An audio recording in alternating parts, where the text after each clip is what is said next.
जय हिंद बच्चों।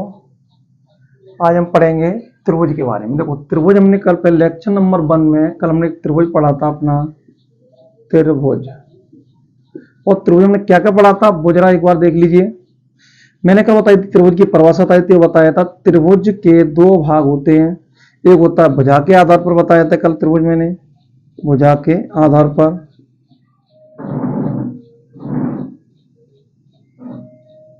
नंबर होता था कोणों के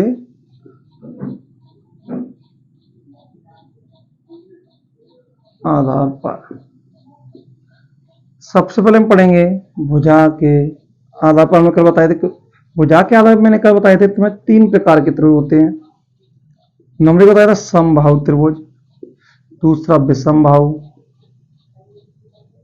और एक और बताया था समद्विबाहु। कौन सा? समद्विबाहु।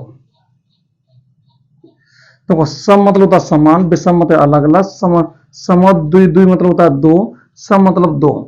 मतलब इसका मतलब समबाहु मतलब होता है जिस त्रिभुज की दो भुजाएं समान होती हैं उसे समबाहु त्रिभुज कहते हैं। जिस त्रिभुज की तीनों भुजाएं अलग होती हैं वे समबाहु कहते हैं। जिसमें दो भुजाएं अगर समान है तो उसे कहते हैं समद्विबाहु त्रिभुज। और मैंने कोणों के आधार पर बताया था, नंबर 1 बताया था न्यून कोण त्रिभुज, नंबर 2 बताया था न्यून कोण क्या बताया था समकोण त्रिभुज, अगला बताया था मैंने फिर तुम्हें अधिक कोण त्रिभुज।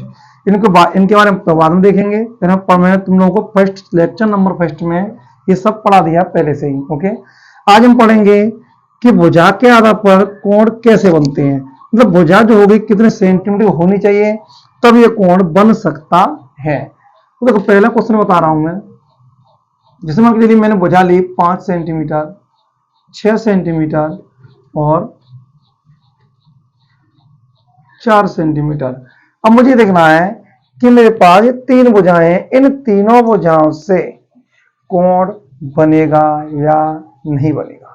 देखिए सबसे पहले मैं देखूंगा सबसे बड़ी भुजा। देखिए मेरे पास सबसे बड़ी भुजा है 6, ठीक है। अब देखिए दो भुजाएं मेरे पास छोटी छोटी हैं, इन दोनों भुजाओं का योग जोड़ के हो रहा है 9। कितना हो गया? 9। तो यहां पर इनको जोड़ के मैं कितना हुआ? 9 हो गया। मतलब कि यहां पर ये त्रिभुज बनेगा। क्यों बनेगा?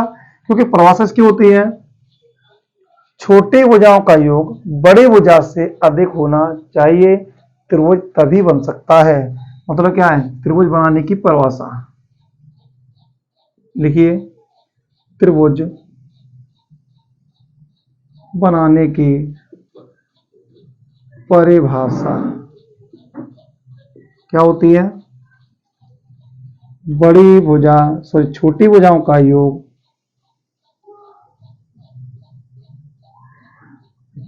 देखिए छोटी भुजा का योग बड़ी भुजा से अधिक होना चाहिए। मतलब क्या दो मेरे पास छोटी छोटी जो भुजा होंगी उनका जो योग होगा वो बड़ी भुजा से अधिक होना चाहिए। ओके, देखिए जरा ये कैसे बनता है। देखिए मेरे पास एक उसमें दो भुजा ले रहा हूं 3। जैसे मैंने लिया 6 सेंटीमीटर, 5 सेंटीमीटर और 4 सेंटीमीटर। तो कि सबसे बड़ी भुजा मेरे पास कितनी है? 6। कितनी है? 6। अब देखिए सबसे बड़ी भुजा मेरे पास 6 और छोटी छोटी दो भुजाएं हैं 5 और 4।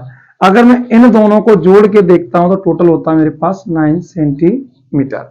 तो देखिए 9 सेंटीमीटर जब भुजा बन रही है तो क्या त्रिभुज बनेगा। क्यों बनेगा? क्योंकि मैंने बताया है छोटी भुजा का योग जो होगा बड़ी भुजा से अधिक होना चाहिए। छोटी भुजाओं का दोनों का योग बड़ी से अधिक है तो त्रिभुज बनेगा। अब देखिए और भी कुछ और भी अब मैं उदाहरण देता हूं तुम लोगों को। 6 सेंटीमीटर, 7 सेंटीमीटर और 8 सेंटीमीटर। देखिए सबसे बड़ी मेरे पास भुजा एक इसमें आ रही है 8। कितनी है? 8। तो देखिए जब मेरे पास सबसे बड़ी भुजा 8 है तो इन दोनों भुजाओं को छोटी छोटी भुजाएं दोनों हैं, इनको जोड़ के देखते हैं हम। 7 और 6 होता है 13। तो मतलब क्या 7 और 6 जब 13 हो गए तो यहाँ पर भी त्रिभुज बनेगा। अब देखो बात ये आती है कि ये भुजा मेरे पास भी रखी सब अलग अलग। अब इस प्रकार से इस त्रिभुज का क्या नाम होगा बताइए? इसे बोलेंगे विषमबाहु त्रिभुज। कौन सा? विषमबाहु त्रिभुज। क्यों बोलेंगे? क्योंकि इनकी भुजाएं तीनों अलग अलग हैं, इसलिए विषमबाहु त्रिभुज है।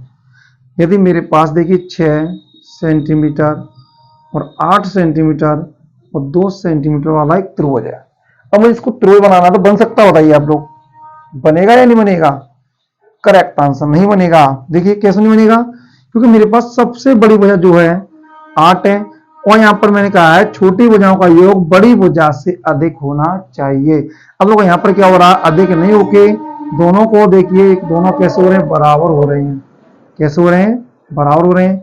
इसलिए यहां पर क्या होगा? त्रिभुज नहीं बनेगा। ठीक है ना?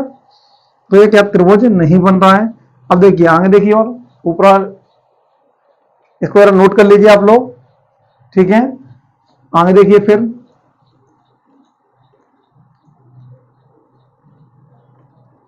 भाई मेरे पास डस्टर नहीं है, कपड़े से मैं डाल देता हूं। देखिए जरा, मैं क्वेश्चन दे रहा हूं 6 सेंटीमीटर की दो भुजाएं हैं, 7 सेंटीमीटर, 8 सेंटीमीटर, एक 9 सेंटीमीटर, और एक ये रहा 8 सेंटीमीटर, 7 सेंटीमीटर, 7 सेंटीमीटर और 7 सेंटीमीटर। अब मुझे देखना है इनके त्रिभुजों के नाम भी देखने हैं, और त्रिभुज बन रहा है या नहीं बन रहा है ये भी देखना है। ओके, तो देखिए जरा,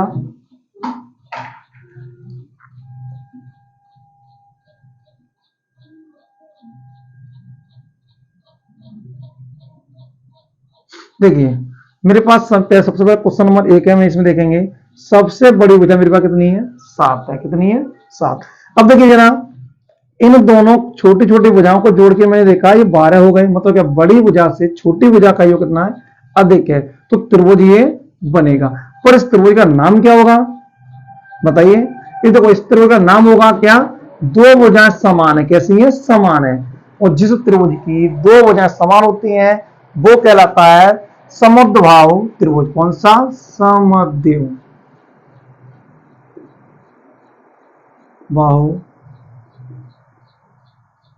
त्रिभुज। ये त्रिभुजों की पहचान है। ठीक है, याद रखना। ये हो गया समद्व। अब देखिए यहां पर इसको देखिए, सबसे बड़ी भुजा मेरे पास 9 है, और 8 और 8 दोनों दो भुजा सेम हो गई यहां पर इसी तरह, तो 8 8 16 हो गए। तो मतलब यहां पर त्रिभुज बन रहा है। क्यों बना? क्योंकि बड़ी भुजा से छोटी भुजाओं का योग अधिक है। तो कौन सा बनेगा यहाँ पे? भी ये भी समद्विबाहु त्रिभुज होगा, क्योंकि इसकी दो भुजाएं कैसी है? बराबर है, एक भुजा अलग है। अब इसको देखिए जरा, देखो इसमें तीनों भुजाएं सेम दे रखी हैं, ना तो कोई बड़ी है ना कोई छोटी है। अगर हम ले एक भुजा मान के चलिए सबसे अलग कर लें तो 7 और 7 कितना होता है? 14। तो देखो दोनों 14 जब ये हो गए तो क्या है? दोनों इससे अधिक है, ये भी त्रिभुज बनेगा। कौन सा? इस त्रिभुज का नाम क्या होगा? जब किसी त्रिभुज में तीनों भुजाएं समान है तो उसे बोलते हैं समबाहु त्रिभुज। कौन सा? समबाहु त्रिभुज।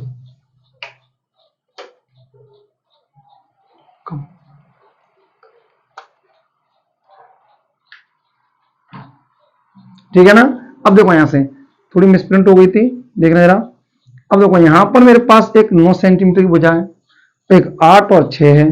तो देखो 8 9 सबसे ज्यादा होती है, तो 8 और 6 को मैं जोड़ के देखा, ये बन गया मेरे 14 हो गए। कितने हुए? 14, 14 हुआ। अब देखो ये क्या है? यहां पर त्रिभुज बनेगा। कैसे बनेगा? राइट आंसर दे रहे हो तुम, तो इसका मतलब क्या? त्रिभुज बनेगा, वो भी कैसे? वो बड़ी भुजा मेरे पास है कितनी? 9, और छोटी भुजाओं का योग जो है बड़ी भुजा से अधिक है। अब अगला क्वेश्चन देखिए, सबसे बड़ी भुजा मेरे पास 11 है, फिर 4 और 3, इन दोनों को मैंने ऐड किया 7 हो रहे हैं, और बड़ी भुजा से कम हो गया।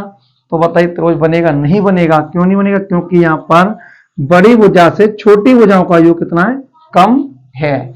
ओके, ये मेरा आय का पैटर्न था जो मैं तो आप लोगों को पढ़ाया। ओनली भुजाओं के आधार पर त्रिभुज को कैसे बनाया जाता है, भुजा को कैसे पहचानेंगे, तो ये बनेगा या नहीं बनेगा, ये सारी चर्चाएं हो चुकी हैं। अब देखिए जरा, कोणों के आधार पर कोण कैसे, मतलब त्रिभुज को कैसे पहचानते हैं, मतलब ये किस प्रकार का त्रिभुज है, ठीक है ना। कोणों के आधार पर त्रिभुज के पहचान, मतलब क्या, कोणों के आधार पर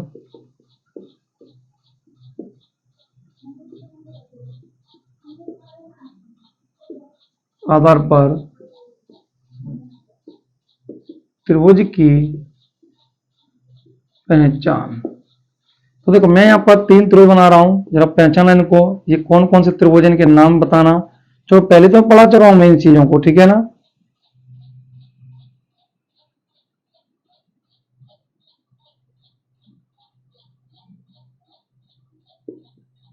एक 120 का ये मान लो 45 है, और ये मान लीजिए कितना होगा 15, ठीक। अगला मैंने बनाया जिसमें एक कोण 90 डिग्री का है, और ये मान लो 60, ये 30 है। तो बताइए इनकी पहचान कैसे कैसे, इस कोण का नाम क्या होगा, राइट आंसर ये क्या होगा, समकोण त्रिभुज। कैसा, समकोण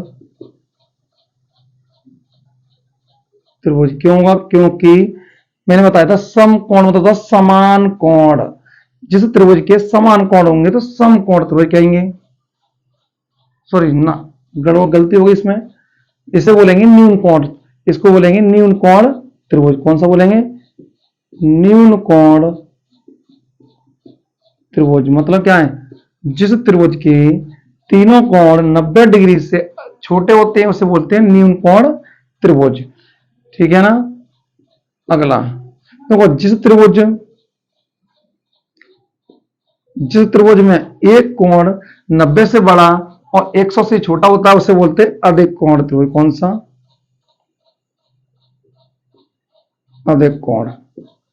अगला ये क्या है, एक जिस त्रिभुज में कोई एक कोण 90 डिग्री के बराबर होता है उसे बोलते हैं समकोण त्रिभुज, ठीक है। देखिए आज मेरा त्रिभुज के बारे में लेक्चर होता है कंप्लीट, ठीक है ना। अब मैं आप लोगों को एक बात बताना चाहता हूं, देखो मोटिवेशन कोई नहीं होती है, वो कहते हैं ना मोटिवेट हो रहे हैं, मोटिवेट वीडियो देखने से मोटिवेट होते हैं, ऐसा कुछ नहीं है। मोटिवेशन जो होता है वो हमारे दिमाग से होता है, सब कुछ माइंड हमारा क्या कर रहा है क्या नहीं कर रहा है वो हमारे ऊपर फोकस है। मान लीजिए अगर मैंने मन में ठाना पढ़ने के लिए, तो पढ़ने के लिए मैंने मन में ठान लिया है, तो मुझे जब मैं मन में बना चुका हूं मुझे पढ़ना है तो पढ़ना है। ये डेली लगा रहता है कि मुझे नहीं पढ़ना है, पढ़ना है, नहीं पढ़ना है, बहुत सारी बातें हैं। मुझे ओनली क्या करना है, पढ़ना ही पढ़ना है। तो अगर मैं सोच लिया तो पढ़ना ही है, ठीक है। किसी के मोटिवेशन वीडियो देखते हैं, ये था मोटिवेशन वीडियो से कभी मोटिवेट हो सकते हैं, नहीं हो सकते। जो वीडियो देख के हम एक बार याद रखते हैं फिर दूसरी बार भूल जाते हैं। तो हमें ऐसा नहीं करना है, हमें ओनली अपने मन को काबू कर रखना है बस, कि मेरे को मन बनाना है कि मुझे आज पढ़ना है 2 घंटे 3 घंटे 4 घंटे। तो देखिए आज मैंने भी एक मन बनाया था, मैंने तुम लोगों को पढ़ा दिया, तो आगे से आप लोग मन बनाइए अपना और पढ़िए, ठीक है ना। आज मेरा लेक्चर नंबर 2 कंप्लीट होता है। कल हम आगे तो हम फिर दोबारा मिलेंगे यहाँ पर ही। मुझे कुछ तुम्हें और भी क्वेश्चन कराने हैं कल से यहाँ पर ओनली हम कोणों को निकालना सीखेंगे कि एक त्रिभुज में हमें 2 कोण दे रखे होंगे और एक कोण में निकालना है, किस प्रकार से निकालेंगे, ठीक है ना। आगे की बात करते हैं हम कल मिलते हैं शाम को के अगली क्लास में लेक्चर नंबर 3 के लिए तैयार रहना। जय हिंद बच्चों।